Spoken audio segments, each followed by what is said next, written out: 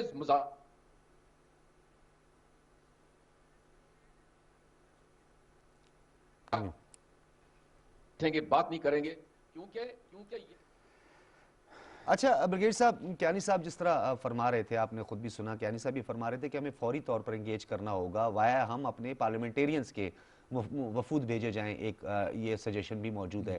ایک کنسنسس کی بھی تو ضرورت ہے, انٹرنل ایک کنسنسس کی بھی بہت زیادہ ضرورت ہے, کیونکہ تمام پولیٹیکل پارٹیز کے اپنے اپنے سٹیکس ہیں, ان کے اپنی اپنی ایک ڈائریکشنز ہیں, آئیڈیالوجی ہے, لیکن یہاں پہ معاملہ جو ہے پوری نیشن کا ہے, اسلام کا ہے, اسلاموفوبیا کے حوالے سے ایک تاثر ہے, اور بھارت جس طریقے سے مظالم ڈھا رہا ہے یہ دنیا کے سامنے ہم نے رکھنا ہے. لابنگ تو ڈیفینیٹلی ہمیں کرنی ہوگی سر, وہ کہتے ہیں جیسا دیس ویسا بیس, یعنی ہمیں وہی اڈاپٹ کرنے کا, وہی ٹرینڈ کے ساتھ ہمیں چلنا پڑے گا. کیا کہیں گے برگیڈ صاحب؟ یہ جہاں تک اس چیز کا تعلق ہے, ایک تو آپ کا اپنا ہاؤس ہے, اور ہاؤس کو ان آرڈر, ایک تو پولیٹیکل پولرائزیشن جو ہوئی ہے اس پولرائزیشن کو کم کرنا ہوگا, اور اس کے لیے اسپیشلی جو نیشنل انٹرسٹ کے جو ایشوز ہیں اس پر ایک کنسنسس کریٹ کرنا ہوگا, اس میں تو دو رائے نہیں ہے.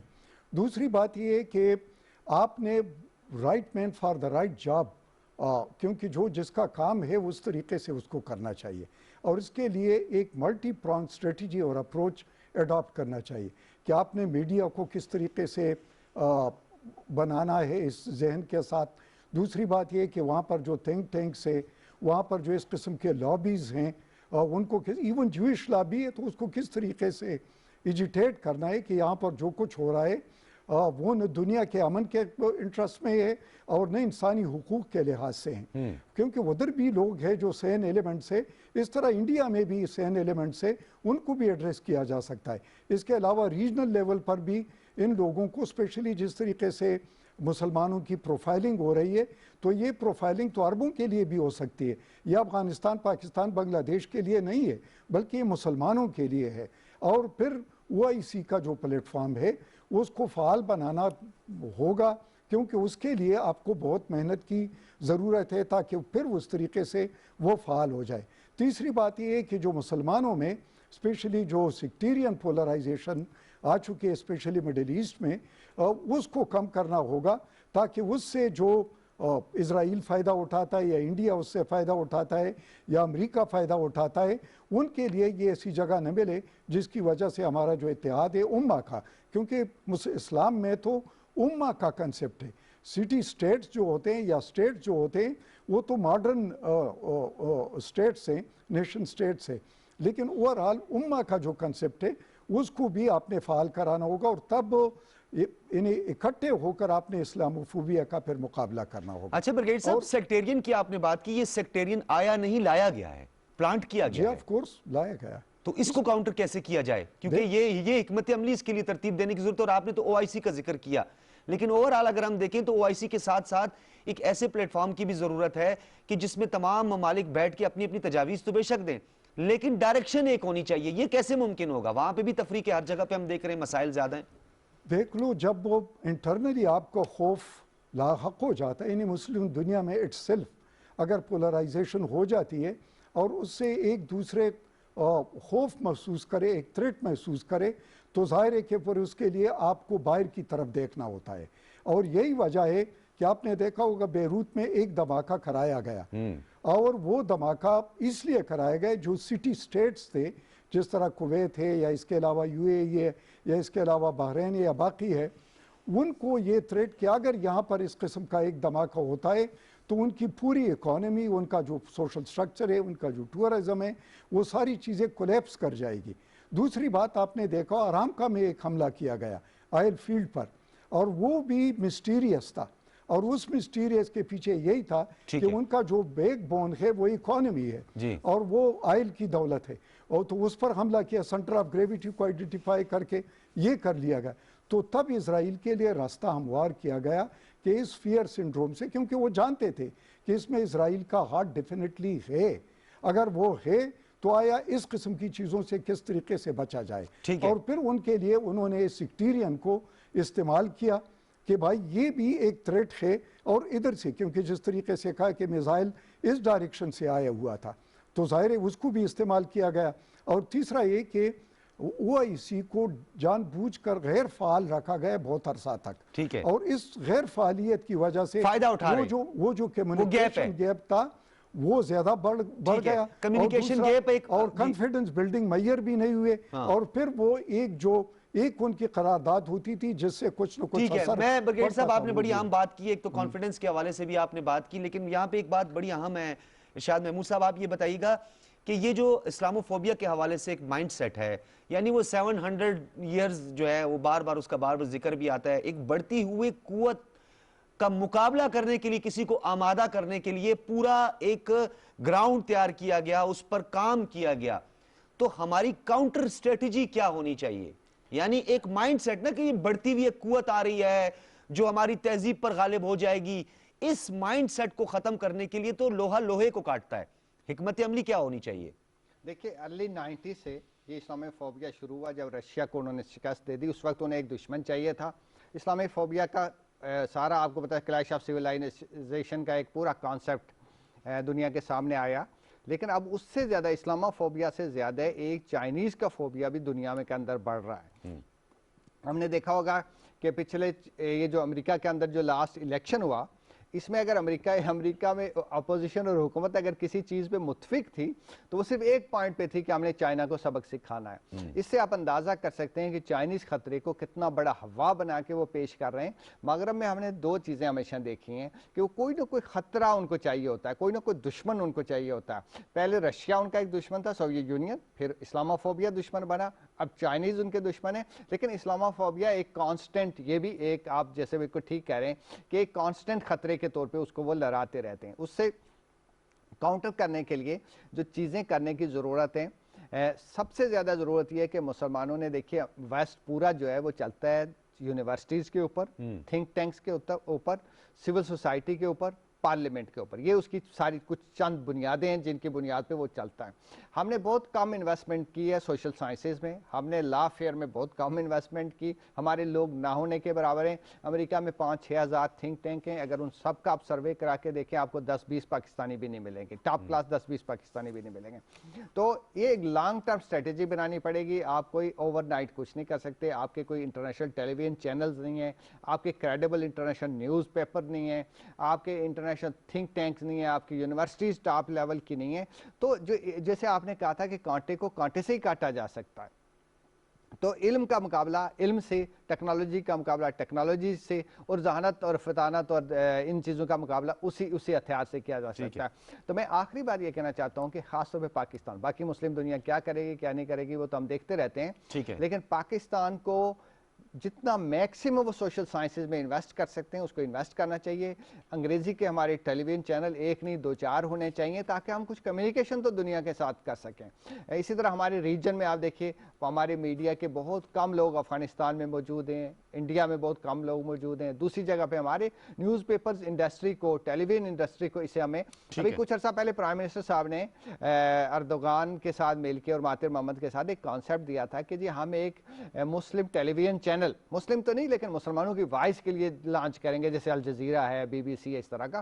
تو اس طرح کی جو بولڈ اور بڑے انیشیٹو ہمیں لینے کی ضرورت ہے. یہ چھوٹی چیزوں سے کچھ نہیں ہوگی. میں سمجھتا ہوں ارشاد محمود صاحب یہ تجاویز ہیں، اور کیانی صاحب آپ کی تجربات سے استفادہ بھی چاہیں گے. یہ بتائیے گا جس طریقے سے بریگیڈیئر صاحب نے بھی ایک ریفرنس دی OIC کا بات کرتے ہوئے، پھر انہوں نے اس کانفیڈنس کی، اس کمیونیکیشن گیپ کی، اور ایک اوورآل انٹرنیشنلی اگر ہم دیکھیں امہ یا مسلم ورلڈ میں ایک کانفلکٹ آف انٹرسٹ جو ہے وہ آڑے آ رہا ہے، جس کی وجہ سے ہم اس منزل تک، اس ڈیسٹینیشن تک پہنچ نہیں پا رہے ہیں. یہ بات تو بالکل سمجھ آ گئی کہ وفود کی سطح پر یہ کام ہونا چاہیے. ارشاد بھٹی صاحب یہ فرما رہے ہیں کہ ہمارے زیادہ سے زیادہ network media outlets جو ہے وہ پوری دنیا میں اس کو بڑھانے کی ضرورت ہے، نمبر آف چینلز کی بڑھانے کی ضرورت ہے جو کہ انگلش میں ہوں. لیکن بریگیڈیئر صاحب کی بات بھی بڑی اہم ہے کہ ہمارا ایک موقف ہونا چاہیے، یعنی ہمارے درمیان تضادات نہیں ہونے چاہیے، ہمارے درمیان جو ہے گیپ نہیں ہونا چاہیے، اور کمیونیکیشن گیپ سے فائدہ اٹھایا گیا ہے. آپ کیا تجویز کریں گے؟ لیکن جی سب سے پہلے میں نے جو آپ کو کہا تھا نا کہ بائی پارٹیزن نے ایک ڈیلیگیشن بھیجے ہیں امریکہ میں آپ کو بتا دوں کہ کشمیر ایشو کے اوپر نہ کیا اپوزیشن نہ کیا گورنمنٹ وہ ایک پیج پر ہے، کوئی اس پہ مسائل نہیں ہے. جن آپ کی جو بیسک چیزیں خارجہ پالیسی کی اس پہ